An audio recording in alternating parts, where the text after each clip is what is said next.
105. Filhos das paixões. Para seres tão frágeis, eles são, de algum modo, fortes.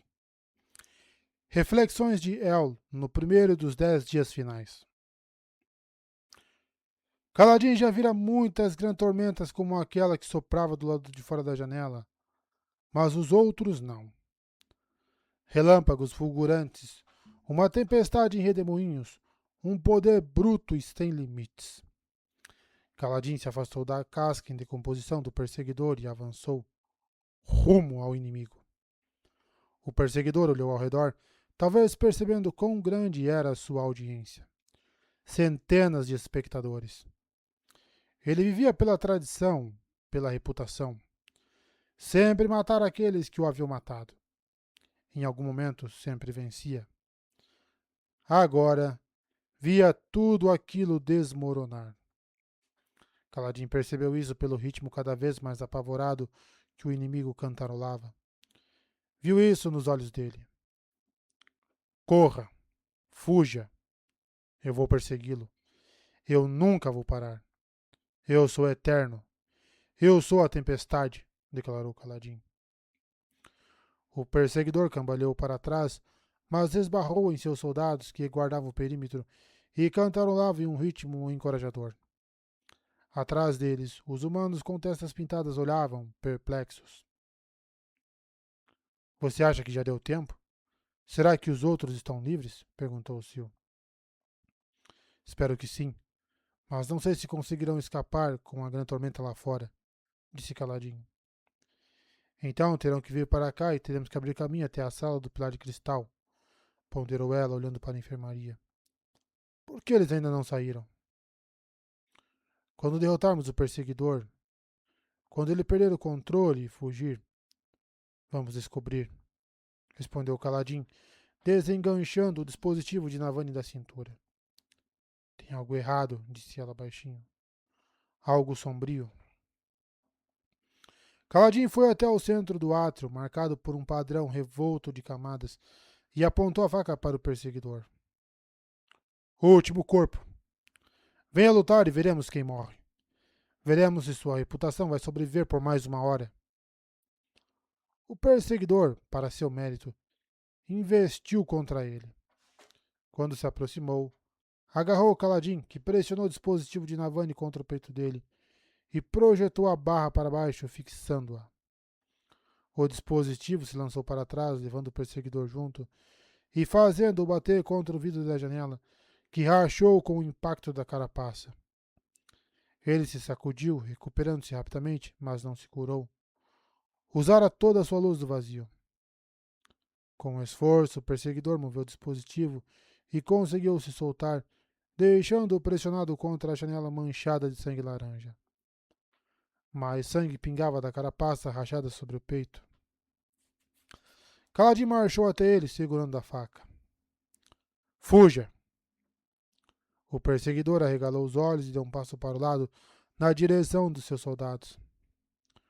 Fuja! Gritou Kaladin. A criatura ficou em silêncio, sem cantarolar, sem falar. Fuja de mim! Ordenou Kaladin. Ele obedeceu, pingando sangue e abrindo caminho aos empurrões pelos soldados cantores.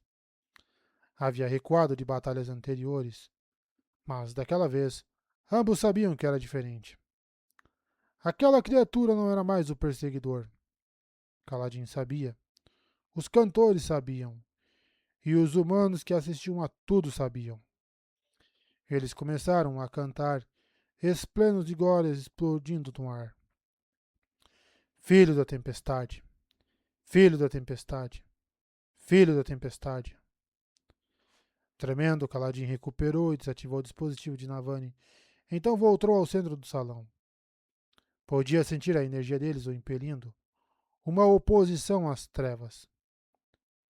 Ele se voltou para a enfermaria. A porta fora aberta. Quando aquilo havia acontecido? Ele foi naquela direção, mas avistou os radiantes enfileirados no chão, cobertos por lençóis. Por que não estavam de pé e acordados? Será que estavam fingindo?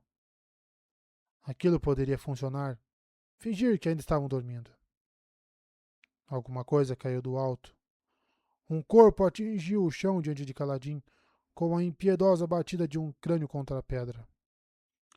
O corpo rolou e Caladim viu olhos queimados. Um rosto barbudo e terrivelmente familiar. Um rosto que sorrira incontáveis vezes, xingara outras tantas, mas sempre estivera presente quando tudo mais se tornava escuro. Teft. Teft estava morto.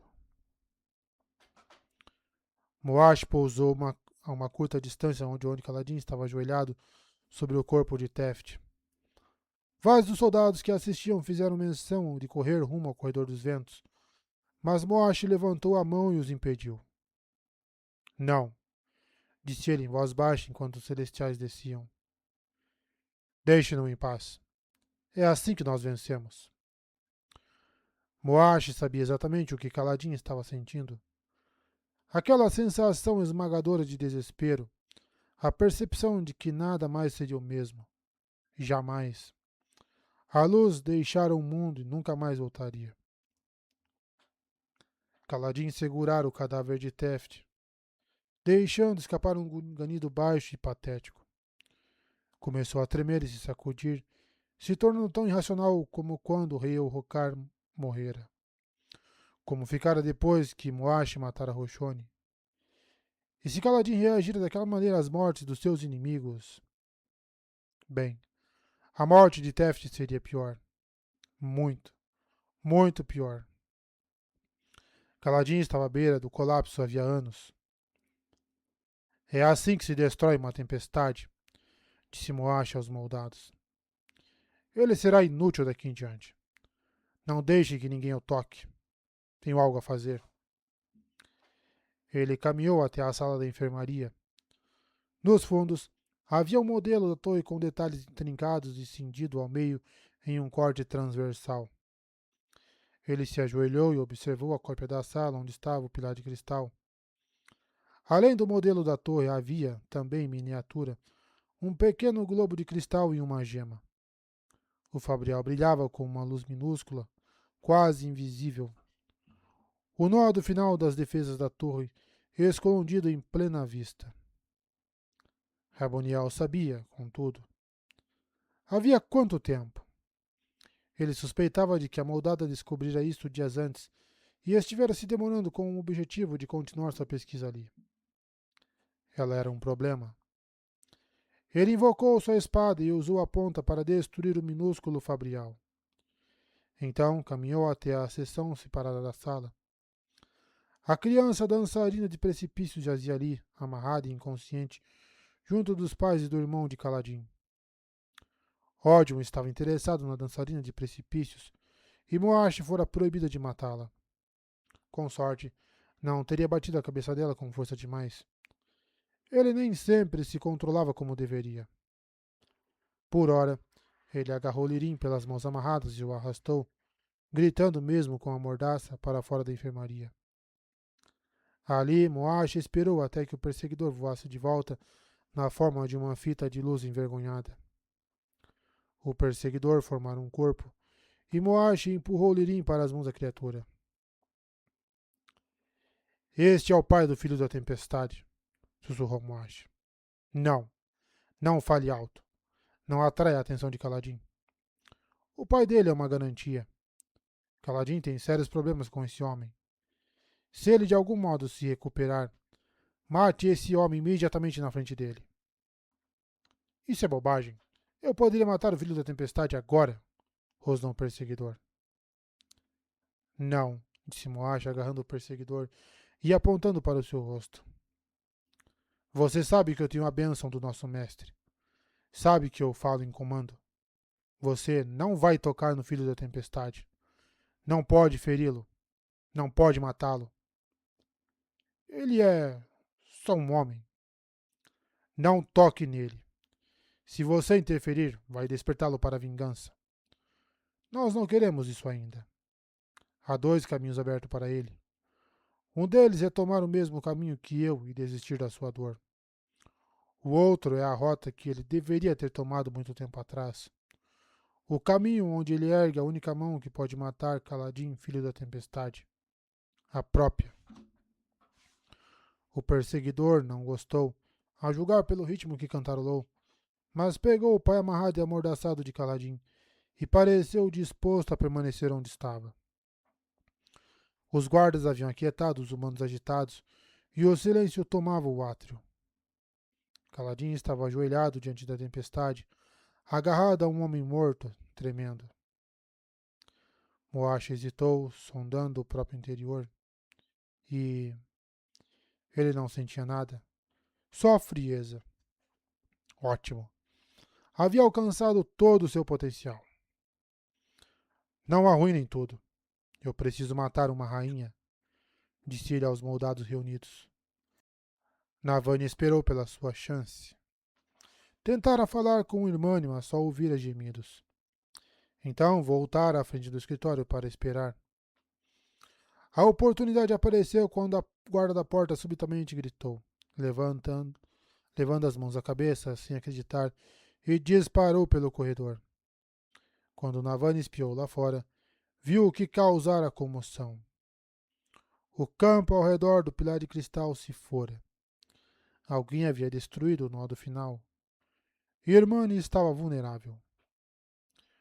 Navani quase partiu para o ataque com a adaga anti-luz do vazio, mas hesitou, olhando para suas armadilhas no corredor. Um ímã. Eu preciso de um ímã. Vira um mais cedo, perto dos destroços da mesa. Ela se apressou e o pegou. Do lado de fora ouviu a ordem de Raboniel ecoar nitidamente. Corra, disse a guarda. Ordene que palavras de ato e ser da noite venham até mim. Temos trabalho a fazer. A guarda saiu correndo. Quando Navani espiou de novo, Raboniel adentrava a câmara onde estava o pilar de cristal, sozinha. Uma chance. Navani se esgueirou para o corredor e se moveu silenciosamente rumo a Raboniel. Depois de passar pelos caixotes com suas armadilhas cuidadosamente preparadas, tocou o ímã em um canto do último caixote e ouviu um estalo. Só ousou levar o tempo para armar uma delas, um dorial que preencheria qualquer um que passasse daquele ponto no corredor com uma imensa agonia. Feito isso, encaminhou-se para o final do corredor. A sala com pilar de cristal parecia mais escura do que ela se lembrava. A corrupção de Irmã estava quase completa. Raboniel estava com a mão pressionada contra o pilar para terminar a corrupção. Navani se forçou a avançar, segurando a adaga com força. Você deveria correr, Navani, disse Raboniel em um ritmo calmo e sua voz ecoou pelo local. Há uma cópia do nosso caderno na minha mesa, no corredor, junto com sua placa antiluz do vazio. Leve-as e fuja. Navani parou, segurando o cabo da adaga com tanta força que achou que nunca mais conseguiria abrir os dedos. Ela sabe que estou aqui. Sabe o que fez ao enviar a guarda embora. Lógica, Navani. O que isso significa? Você vai me deixar ir embora de propósito? Com o nó do final, como o nó do final foi destruído, Vaire logo voltará para reivindicar sua recompensa prometida. Contudo, se você houver escapado por conta própria, bem, então não terei negligenciado minha aliança com ele. Não posso deixar Irmani nas suas mãos. O que você pensa em fazer? Lutar comigo? Ela se voltou, calma e controlada. Olhou de relance para a adaga, então cantarolou baixinho em um ritmo confuso. Havia se esquecido daquilo. Não estava tão no controle quanto pretendera. É assim que você já dar um fim à nossa associação? Indagou Raboniel. Lutando como se fôssemos brutas na selva? Eruditas como nós, reduzidas ao uso de lâminas comuns? Fuja, Navani. Você não pode derrotar uma moldada numa batalha. Ela estava certa quanto a isso. Não posso abandonar Irmani. Minha honra não permite.